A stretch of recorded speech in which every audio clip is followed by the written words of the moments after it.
एक गाना है कि नींद न मुझको आए, दिल मेरा घबराए।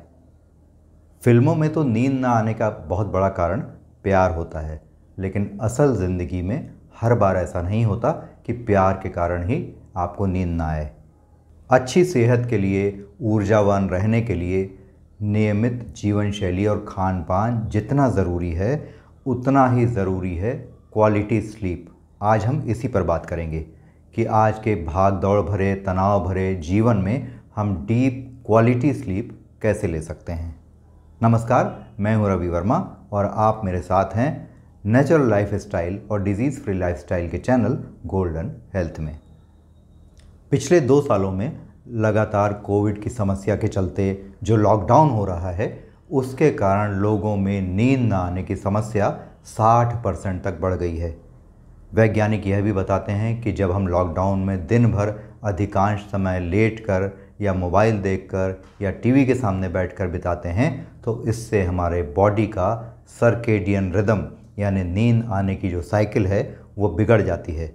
जो हार्मोन इसके लिए रिस्पॉन्सिबल होता है, मेलाटोनिन, उसका सिक्रीशन और रेगुलेशन बिगड़ जाता है, जिससे हमारी स्लीप क्वालिटी ख़राब हो जाती है, हमें नींद नहीं आती है। इसके कारण होता क्या है, हमें लगातार डिप्रेशन रहने लगता है, चिड़चिड़ापन आने लगता है, गुस्सा आने लगता है, बीपी की समस्या हो जाती है, हार्ट प्रॉब्लम हो जाते हैं और यहाँ तक कि डायबिटीज़ यानी शुगर का लेवल भी बढ़ जाता है हमारे शरीर में। दरअसल होता यह है कि आधुनिक जीवन शैली में हम भोग विलास और लग्जरीज़ के इतने आदी हो गए हैं कि हम अपनी दिनचर्या को, लाइफस्टाइल को नियमित करना भूल गए हैं। याद रखिए कि आप पैसों से महंगा बिस्तर तो खरीद सकते हैं, लेकिन नींद नहीं खरीद सकते हैं। इसलिए लाइफस्टाइल का नियमित होना बहुत आवश्यक है। आजकल हो ये रहा है कि हम लगातार कंप्यूटर्स का उपयोग करते रहते हैं, मोबाइल में उलझे रहते हैं, कॉफ़ी पीते रहते हैं, एनर्जी ड्रिंक्स पीते रहते हैं, कई तरह के रेडीमेड प्रोसेस्ड फूड खाते रहते हैं, जिससे हमारी जीवन शैली पूरी तरह से अनियमित हो जाती है। अमेरिका की नेशनल स्लीप फाउंडेशन का मानना है कि हर आदमी की लाइफस्टाइल से ही उसकी नींद की ज़रूरत को समझा जा सकता है। इसका मतलब यह हुआ कि नींद ना आने की समस्या भी एक लाइफस्टाइल की डिजीज़ है। आइए अब यह जान लेते हैं कि किस एज ग्रुप के लिए कितनी नींद लेने को विशेषज्ञ अच्छा मानते हैं। विशेषज्ञों के अनुसार 13 साल तक के बच्चों के लिए 9 से 11 घंटे तक सोना सही होता है। 14 से 18 साल के लिए 8 से 10 घंटे की नींद ठीक होती है। 18 से 25 साल की उम्र के लिए 7 से 9 घंटे की नींद अच्छी होती है। 26 से 64 साल के लोगों के लिए भी 7 से 9 घंटे सोना ठीक रहता है। 65 साल से अधिक उम्र के बुज़ुर्गों के लिए 7 से 8 घंटे सोना ही पर्याप्त होता है। आइए अब यह जान लेते हैं कि क्वालिटी स्लीप लेने के लिए हमें कौन कौन से गोल्डन रूल्स अपनाने की ज़रूरत है।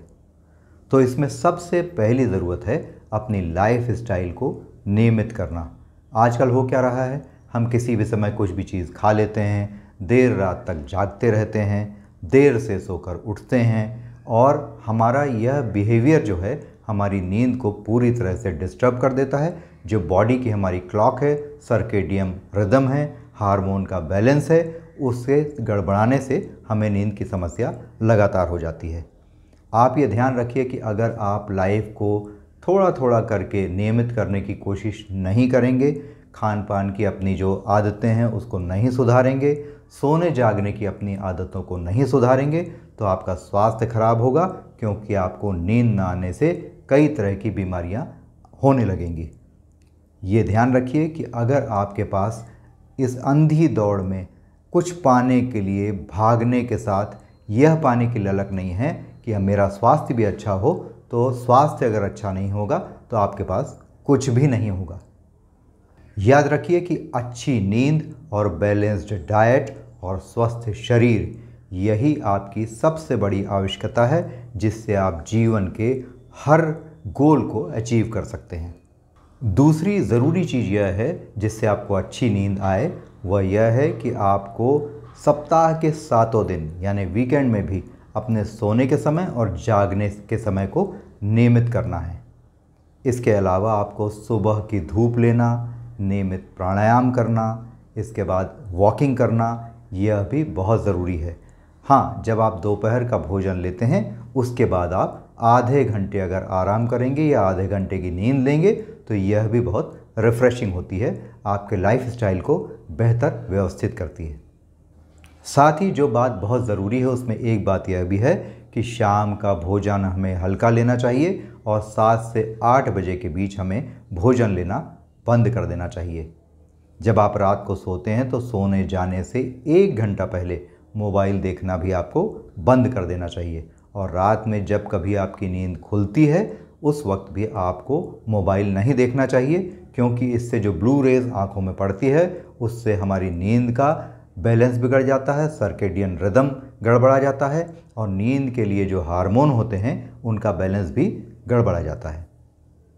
सोने से पहले अगर नियमित रूप से आप अपने पैर के तलवों में गुनगुने सरसों तेल की 5 मिनट मालिश कर लें और अपने बेडरूम में हल्का संगीत, मधुर संगीत जो आपको पसंद है वो कुछ देर बजा कर रखें और लाइट की जो क्वालिटी है उसको अपने अनुसार एडजस्ट करके रखें, बैलेंस करके रखें, तो आपको डीप स्लीप ज़रूर आएगी, क्योंकि इससे आपकी बॉडी का, आपके माइंड का सर्केडियन रिदम जो है वो व्यवस्थित होगा और नींद के हार्मोन का बैलेंस भी व्यवस्थित होगा। जब हम सोने जाते हैं तो हमारी नींद की 3 अवस्थाएं होती हैं, जिसमें पहले में हमें हल्की नींद आती है, दूसरे में हम थोड़ा गहरी नींद लेते हैं, इस समय हमें लाइट साउंड का सब इस्तेमाल जो है वो पूरी तरह से बंद रखना चाहिए, उसे व्यवस्थित कर लेना चाहिए। तीसरी अवस्था जो होती है जो लगभग रात के 2 से 4 बजे के बीच होती है, उस समय हमें डीप स्लीप आती है। अतः इस समय किसी भी तरह का डिस्टर्बेंस, चाहे वो मोबाइल हो, चाहे वो रोशनी हो, चाहे कोई और अन्य साउंड हो, उससे हमें बचने की कोशिश करना चाहिए। वैज्ञानिकों ने अपने रिसर्च से यह प्रमाणित किया है कि जिस समय हम गहरी नींद की अवस्था में होते हैं तो उस समय हमारे ब्रेन वेव्स हाईएस्ट लेवल पर होती हैं और ब्रेन वेव्स जब हाईएस्ट लेवल पर होती हैं तो हमारे शरीर में हीलिंग का काम बड़ी तेज़ी से चलने लगता है, जिससे हमारी बीमारियों से भी हमें लड़ने की क्षमता हमारी विकसित होती है, इम्यूनिटी पावर हमारा बढ़ता है और हमारी मेमोरी और लर्निंग प्रोसेस भी शार्प हो जाता है। और सबसे बड़ी चीज़ जो अच्छी नींद के माध्यम से हमें हासिल होती है वह यह है कि हमारी एजिंग की प्रोसेस जो है वो स्लो डाउन हो जाती है। तो उम्मीद करता हूँ कि आप बेहतर नींद के लिए इन छोटे छोटे उपायों को अपनाने की कोशिश करेंगे। लेकिन हाँ, सोने जाने से पहले इस वीडियो को लाइक, सब्सक्राइब और शेयर करना बिल्कुल मत भूलिएगा। Thanks for watching.